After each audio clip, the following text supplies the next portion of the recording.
Welcome to Coffee Break with Rachel V. Hill, presented by Superbook Sports. Taking a daily look at the biggest stories in Denver sports and interacting live with you, the Coffee Break fam.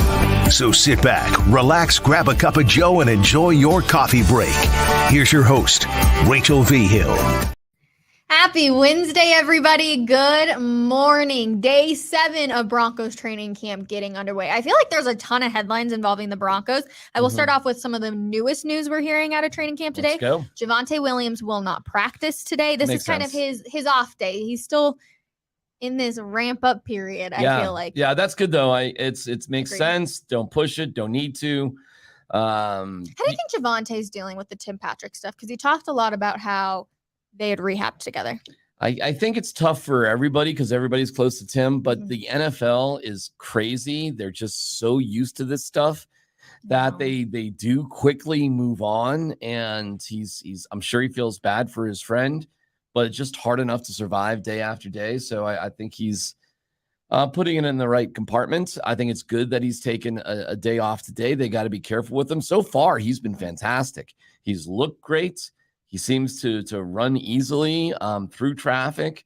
So far, so good. They are doing goal line stuff. So I think it's probably a pretty good day for him to take a breather because things get a little muddled. If they work red zone, they could work goal line. And things get a little more physical. Today may be the most fun, interesting day at training camp. Today could be chippy. I had asked this. I was Today on the drive chippy, with Nate Jackson and D-Mac yesterday. I said, when do the fights start? Because there's always some big fight for training camp.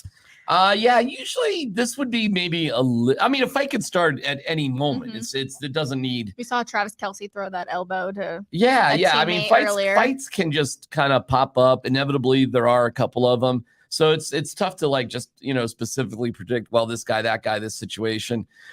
But that being said, today's a day where there'll be a lot of hitting. There'll be a lot of competing. I think fights start more with competing more than hitting. It's usually guys just getting sick of each other because they're in a competitive mode. Not guys hit each other. It's football. They're going back and forth. Yeah, stuff like that. And it doesn't usually happen in the one-on-ones. The one-on-ones is, there's a lot of talk. There's a lot of crap talk out there, but that's sports. That's football. That's just part of the game. It is.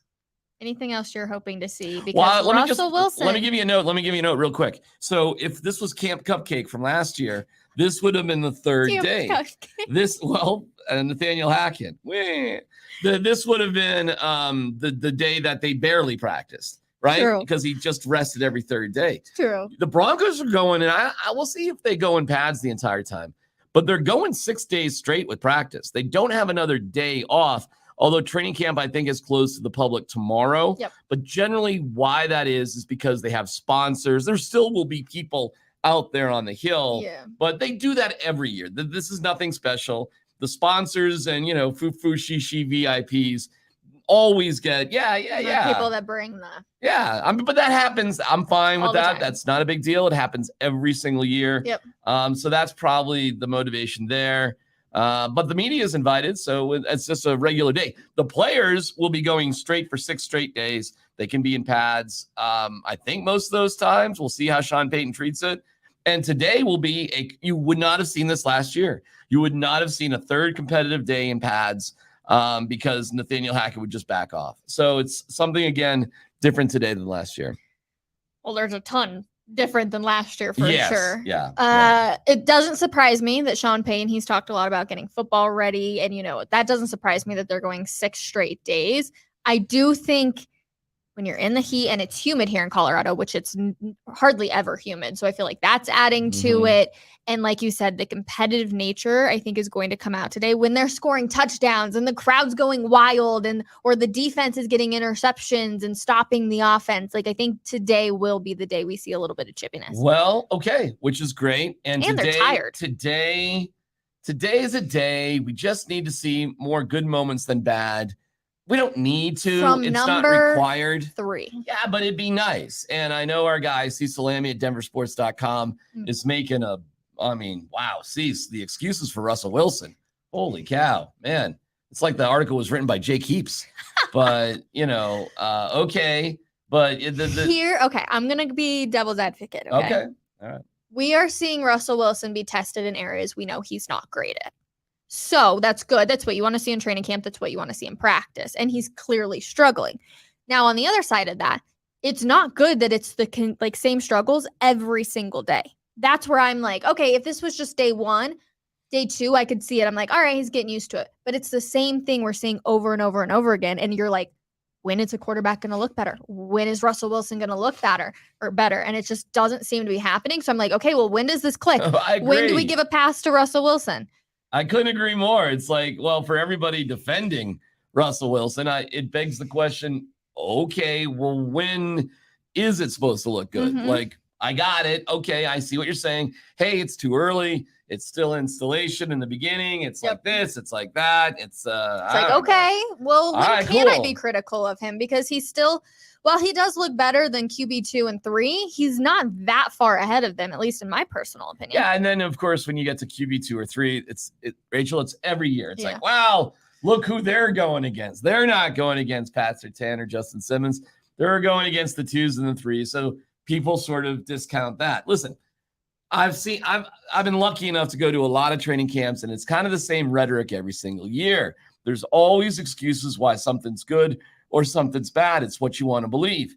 The difference this year with Russell Wilson is we've seen a whole season of bad. Mm-hmm. So if we've seen a whole season of bad, if we don't see much differences now, aside from the fact he is in, tremendous shape, when are we supposed to see the differences? And the truth is, you probably have to get through a full year or even more with Sean Payton, with Russell Wilson. Mm-hmm. They need probably that much time together.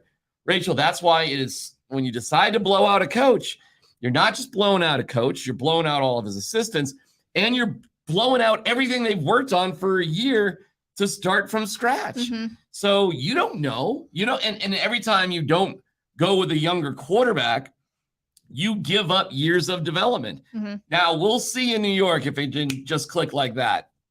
Maybe it can, but don't forget, Rodgers goes back to work with Nathaniel Hackett, who he knows there's a relationship. He won with. an MVP when Hackett was his OC. Yeah, there was no relationship between Russell Wilson and Sean Payton. They're all just getting to know each other. So you would expect certain, a slow development process, and that's what we're seeing. And it does feel frustrating because it feels like we've been in this gerbil wheel with the Broncos for 7 How years. many years, yeah. And you're just like, well, okay, we're starting all over again.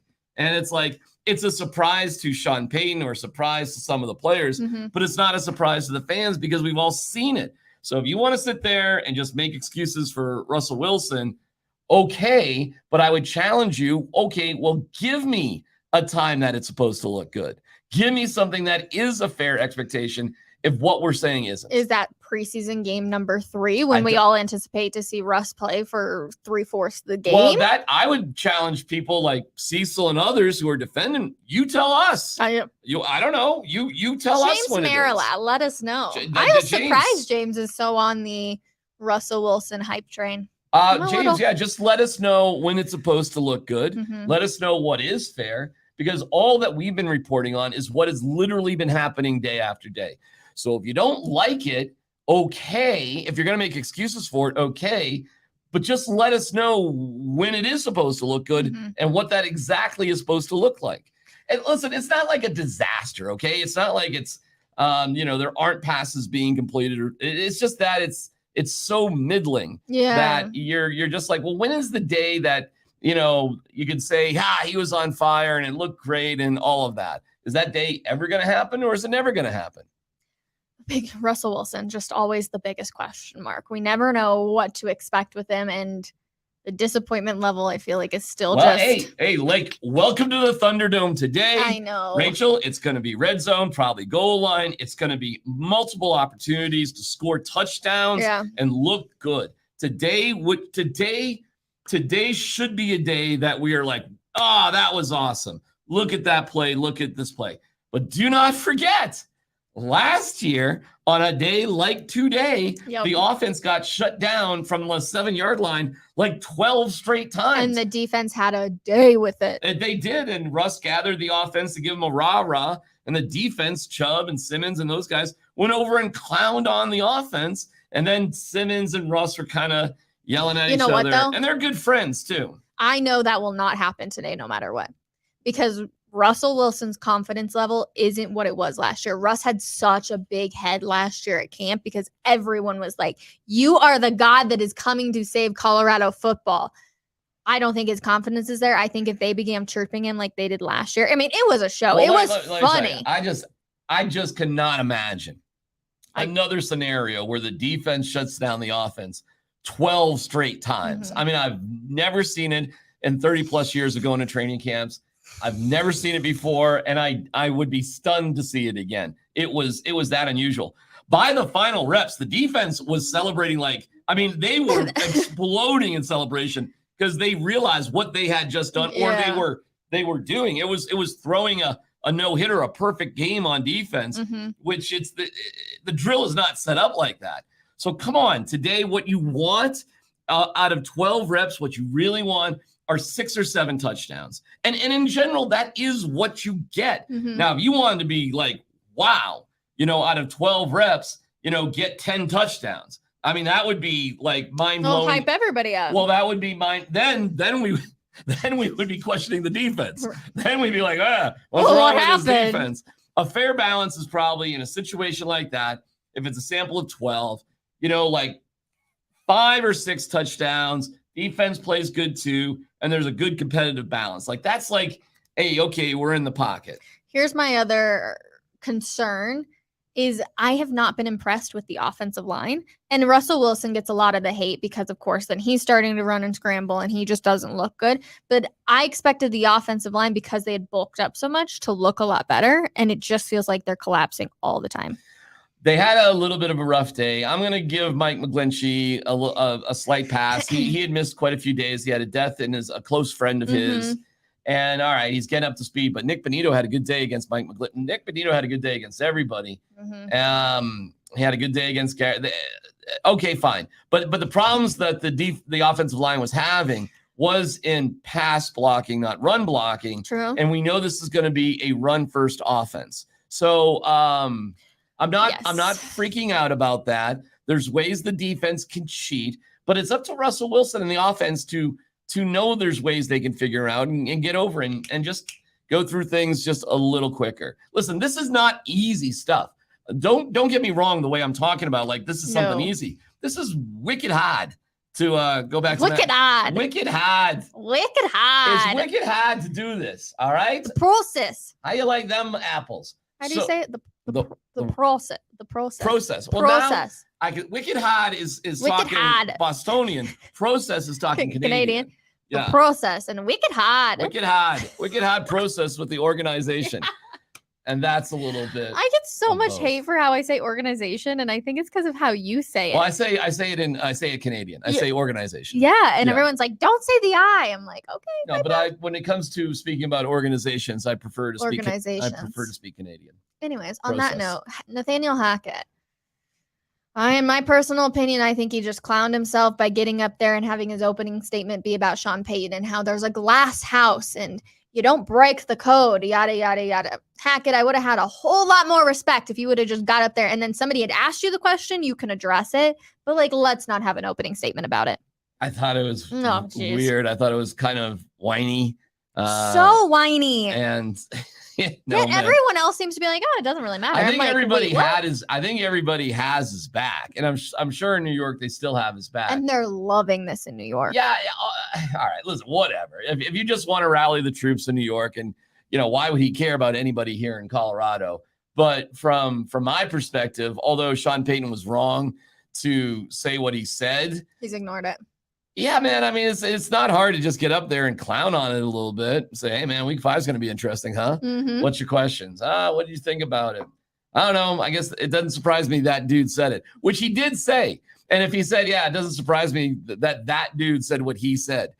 Again, you're taking a shot. But the problem with Hackett it started to get like word vomit. Like, Yeah. what is he even trying to say Yeah. about the code and glass houses? And, my dad, if I hear about him being the son of a coach, Oh and my the whole, gosh. so he just like, I have but a this is what he question. struggled with. Hackett, as fun loving as he is, because he did struggle in sort of like basic communication, being assertive, because I think he wants everybody to like him. Listen, there is a head coaching club, but don't you have to be successful to be in the club? No, you sure don't. I disagree. Nah, you just got to be in the club. And his dad was in the club, and he's in the club. You think Nathaniel Hackett will ever have a head coaching job in the NFL ever again?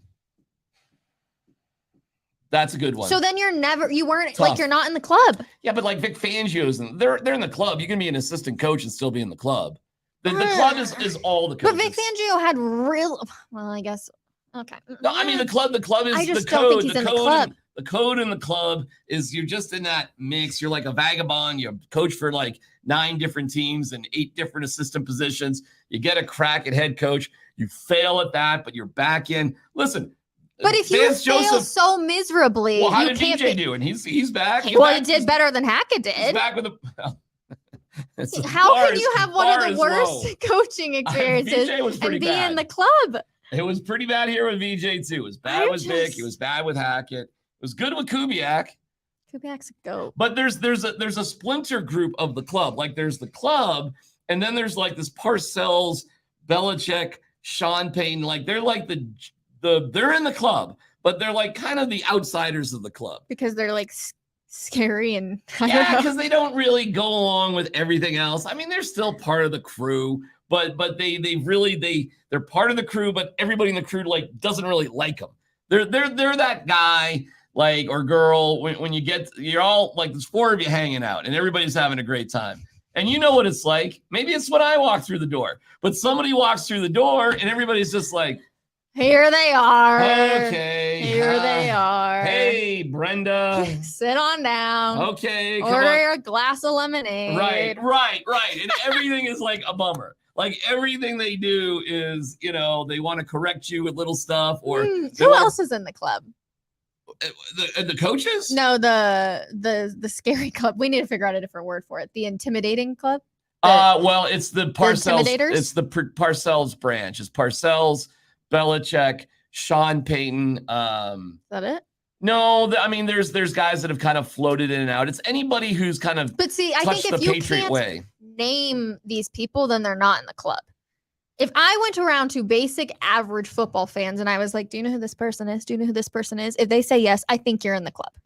Okay. You had a big enough impact on the game that even the average football fan knows who you are. The code of the NFL, though, Sean Payton broke it. He already apologized for it. He already said it was this whole thing's just. But like Hackett, I think Hackett could have been a lot more clever and I thought Hackett just came across as whiny. Mm-hmm. And if we really want to look at things for Coach Hackett, it's going to be bad news for Coach Hackett. Agreed. So he was better off to be more concise and more to the point. Instead, he just came off kind of like whiny. And just, I didn't understand what he was even trying to say. Type thing. Yeah, and he starts with like an opening statement. That's what really just I mean, it's like nobody got hurt here. Like your feelings got hurt, I'm sure. But, I got an opening statement and then you blabber on for a minute saying absolutely nothing. I mean, how about having a joke? That's a great way to say it. True. How about I have an opening statement? Week 5 is going to be good. Yep. Questions. And then you kind of go from there. Yeah. But whatever. Talk about being done. Yeah. I thought it was already done. Peyton, shot me down again. I got shot down twice so far in camp asking him questions, Rach. That's okay. Week 5 will be interesting. And I will just say one thing is. Yes. Actually, you know what? With Hackett's statement now, I don't know who has to win more. Well, the Broncos got to win. Although the target is firmly on Sean Payton and Russell Wilson's back. The target, this is what his comments did. It'll be on his back because of what he said. Because he started it? Yes. It'll be on his, not just for the Jets game, it's going to be on his back for every game. What if the Jets continue this? Like, this is no longer a thing out of Broncos Sean Payton, the biggest part of what Sean Payton did was say, hey, Russ is okay. And it really was, it wasn't a lot of pressure for your quarterback. A lot of pressure on your quarterback. You put that pressure on, and basically you're the one that's supposed to fix it, which is why it's frustrating for those of us really watching critically, not just sort of like, head in the clouds. For us watching, it's like, well, where's the specialness coming from? Like, where is that combination with Sean Payton and Russ? When's it going to click in? And if you tell me it's going to take a year or 2 or 3 years, we don't have that time. We don't have that time. You don't have that time. You got 1 year before you have to make a big decision on his contract. Should I go around to the media today and be like, "Are you concerned with Russ? Yes or no?" And see what we end up with? Sure. I mean, go. I mean, but no again, names will be featured, but just a little tally. Yeah, go. You can go for it. But guys like Marilat, who's a great guy, I love James, is going to discount that as just a bunch of cynical media muggles and sort of throw that out the window. He's not going to take that ballot, but you can do it if you want. I guess we'll wait for the preseason to come and see how Russ will actually look. But there'll be excuses for that. But when will there not be excuses? I don't know. That's what I'm asking. We need to know this. James Marilat, Cecil Lammy, let us know when you cannot give excuses. What do you want? Week 7? Week 15? Like what point? Where do you want it to happen? If it doesn't happen, if it doesn't count, if it doesn't matter, when does it matter? First preseason game? Bet not. Just getting your feet wet. Second preseason game? That other team didn't even play their starters. Third preseason game? You can't tell them that. It's really about cuts, and we're focused on game 1. It's a vanilla offense. We're not showing anybody. All right. First game, week 1. First game against the Raiders. They were just sort of feeling their out. They didn't. Could you imagine if they lose week 1 to the Raiders? Yes, of course I can. They can easily lose week 1 to the Raiders. Oh, Josh McDaniels. The game that you can't really lose. Here's the real test. All right, I'll give you a time. Okay. You can lose to the Raiders, and that would suck. Okay, for sure. It'd be a huge bummer. The game it's got to click by. If this thing's going to click and we're at least on the right direction, is week 2 against Washington at home. Agreed. Okay? That's got to be a game where you've already played a game. You've had preseason. You've had a camp. You've had everything. And you're playing a team that they're going through their own issues. Okay? Mm-hmm. You're playing them at home. You've been home for 2 straight weeks. Yep. Like, here you go. And like the Nuggets had those games. The Avs had those games. There were tester games. And what we saw at a championship level. You just have to pass the test. They would just pass those tests. Yeah. And they would. So that's a test they have to pass, and maybe that's it. Week 2 against Washington, you want to see things click. How about that? Is that gosh. James Cecil? Is that fair? Is that the right time? Week 2. Oh, let's just hope he looks good week 1. Let's just pray for good quality football. It's weird hearing the people defend him because they give him a free pass for just every day. Like it's another pass. It's not that big of a deal. Again? Oh, okay. Well, just let me know when it's a big deal. Let me know when it's a big deal. Well, what is a big deal is gambling. You can't do that. No. I wish Nate Jackson was here. Ruzarike. I got it. Right? I said it correctly? And Yoma always... Damn, I was doing it so good. And Yoma... Uwuzurike. Uwuzurike. It's close enough. Yeah, he's got a problem. And getting in some actual legal problems. Well, it was over 800 bets of all pretty small denominations going back to college, and 32 bets in particular in Broncos games on the results and different player props. It's wild. And it's not a culture problem within the Broncos because he was doing this back in school, back at Iowa State.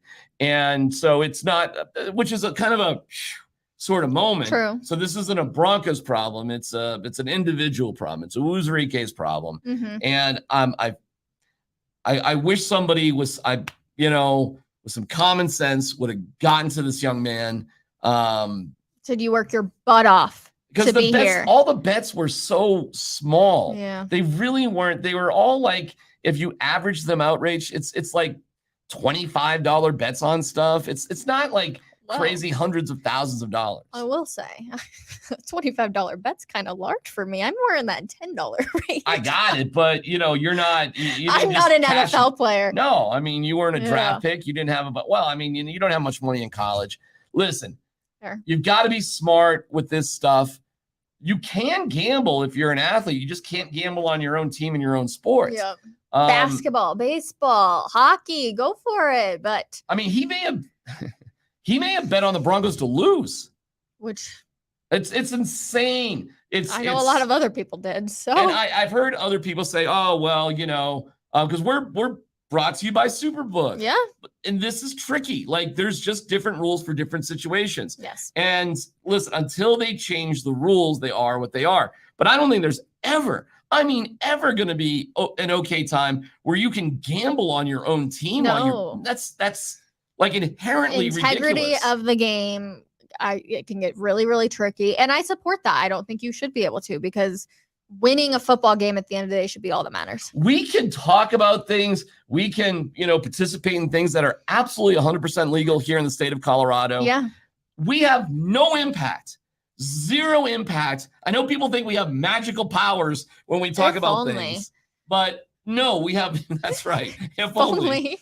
Yeah, we really had magical powers.